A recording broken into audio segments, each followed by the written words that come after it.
Alright, head out this direction.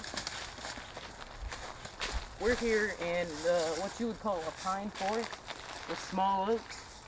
And, we're here to just check out what's here and really see what we have in this pine forest. Let's avoid that.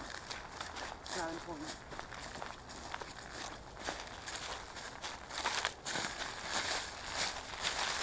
Hold on. Look at this. We got some net here. It's falling. It's so loose and flimsy. Now let's see if we can push it on here. Now we are in a suburban yard. We're in a very popular neighborhood. And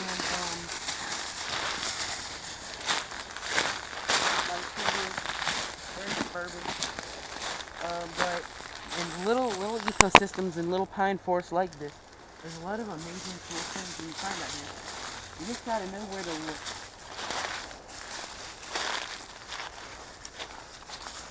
Plenty of different plant species. I have no idea what those are. Here, this is actually something interesting. Now, when you see discoloration on leaves like this, it can be either because it's what the leaf plant does. It could be due to a disease, or it could be due to like fall and weathering, and that common stuff repeats every year. Now, if we move on a little further down here. What?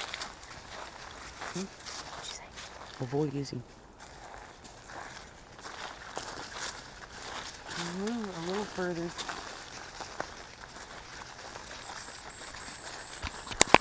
Down this trail. We can, look at this. This is odd. It's definitely man-made. As you can see, all the pine cones pushed off to the side. Here. Check this out. Alright, this is actually something really interesting.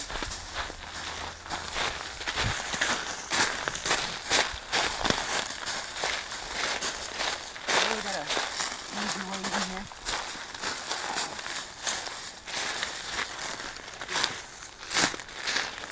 Trees like this here, it's quite often for a tree to fall.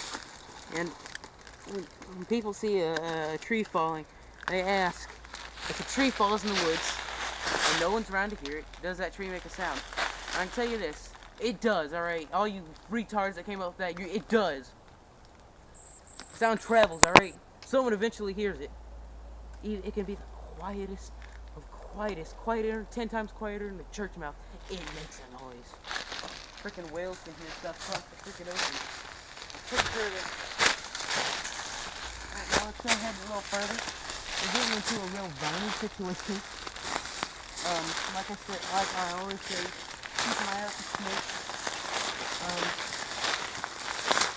Keep checking. I really want to do this. Right here. Saw some. Okay, never mind. I'm just going crazy out here.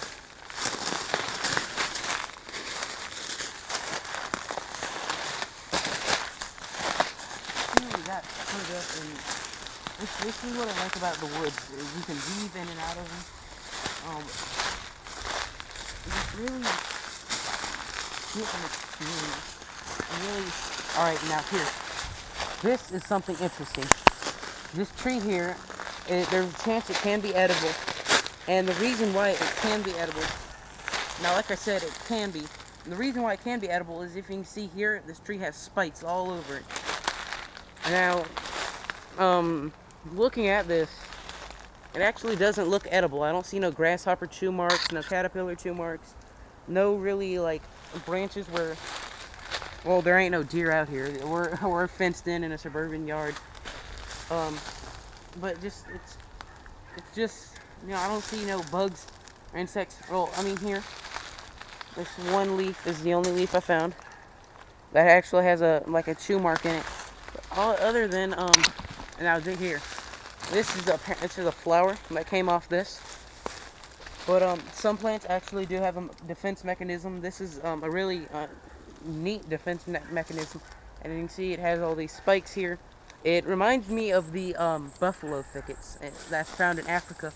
And it literally, it's like this. It's got 10 times more thorns, and the thorns are very sharp. And they call it buffalo grass because literally buffalo won't even go through it. Now, with tough skin buffalo has, a rhino won't do it, elephant won't do it. It's that thick. It's something more smaller animals get in. And yeah, let's continue on. I'm gonna actually sideways tree. Follow me. Is the battery running low? No. I'm letting my cameraman take a Rita, because she wants to go check out something. Get away! Looks like someone's tripping you up. Alright, now come here.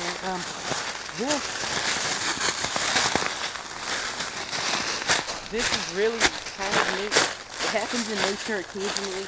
Is say a tree will start growing up, and then it'll a lot of things can happen causing this. It could be like the stem kind of snapped a little bit here, and it kind of bent, and then it eventually it started growing back up and found its way back up to the top.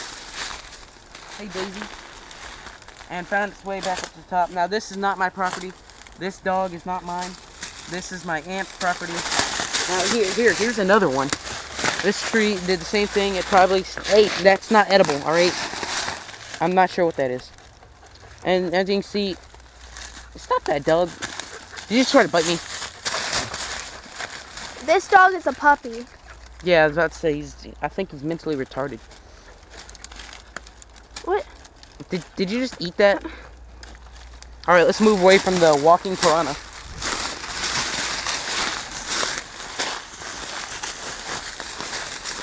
Here, look at this tiny tree. Yeah, see, alright. Here's another one of them effects. As you can see on this leaf here. This could be a disease because of, see how it's like this? That side of the leaf is diseased. Yeah, I know a good spot. I know a cool section.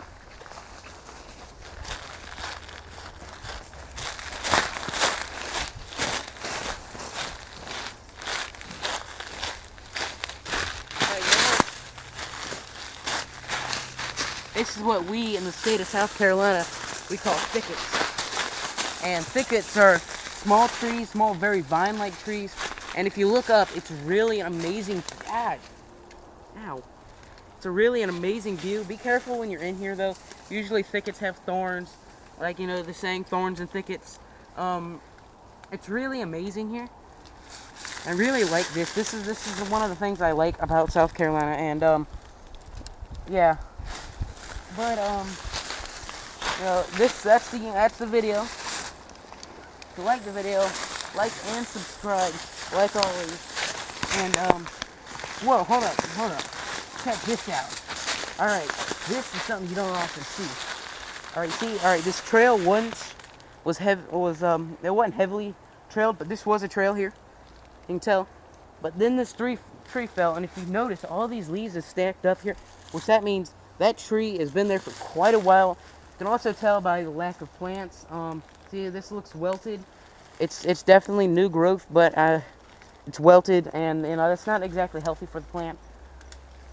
But also, one more thing about these pine forests is, if you've been noticing, pines would hang themselves on trees like this. That's one of the cool things about the pine forest of South Carolina. But yeah. Like I said, if you like the video, like and subscribe all day, every day, and peace.